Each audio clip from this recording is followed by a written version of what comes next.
গেছেন ভোটের দিন, ভোটের আগে এবং পরে। তাহলেই বুঝুন গণতন্ত্রের চর্চা কেমন চলছে এখানে।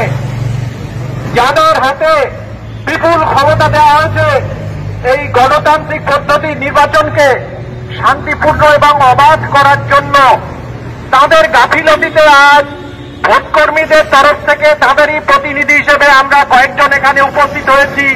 আমাদের প্রাণের ভয় থেকে, আমাদের পরিবার এবং নিজেদের জীবনের নিরাপত্তার স্বার্থে বারবার তাদের দরজায় আমরা কড়া নেড়ে বলছি, আমাদেরকে আগে নিরাপত্তা দিন।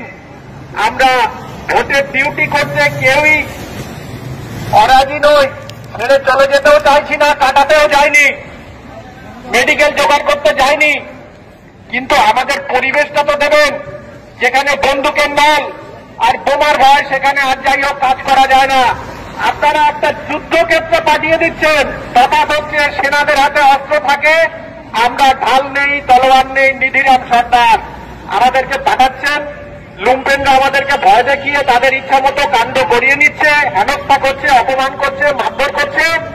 আর আমরা যদি এদের সত্যি কথা বলি যে ওখানে ভোট হয়নি, ওখানে মিটিং হয়েছে, ছাপ্পা হয়েছে, আমাদের নির্বাচন আধিকারিক যারা আছেন, আরো সাহেবরা থাকেন, আরো সাহেবরা থাকেন ওই আরসিতে জমা নেওয়ার জায়গায়, সেখানে তারা আলাদা ঘরে থেকে আমাদের ধমকান, কেন আপনি সে সময় আমাদেরকে জানাননি?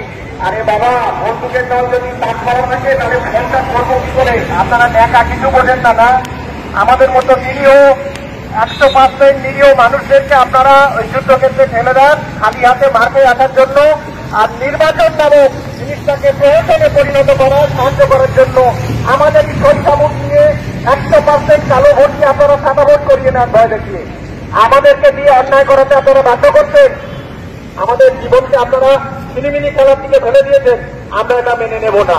আপনার হাতে প্রচুর ক্ষমতা, মাননীয় নির্বাচন কমিশন, আপনার হাতে সংবিধান প্রচুর ক্ষমতা দিয়েছে। আপনারা চাইলে বাঘে গরুতে এক হাতে জল খাবে, আমরা জানি। আপনারা চাইলে একটা বুথেও একটা ভোটও ছাপ্পা পড়বে না, একটা ভোটও প্রভাবিত হবে না, একটা ভোটেও রিগিং হবে না। আপনারা চাইলে, হ্যাঁ আপনারা চাইলে, আপনাদের চাওয়াটাই আসল কথা। আপনারাই কিন্তু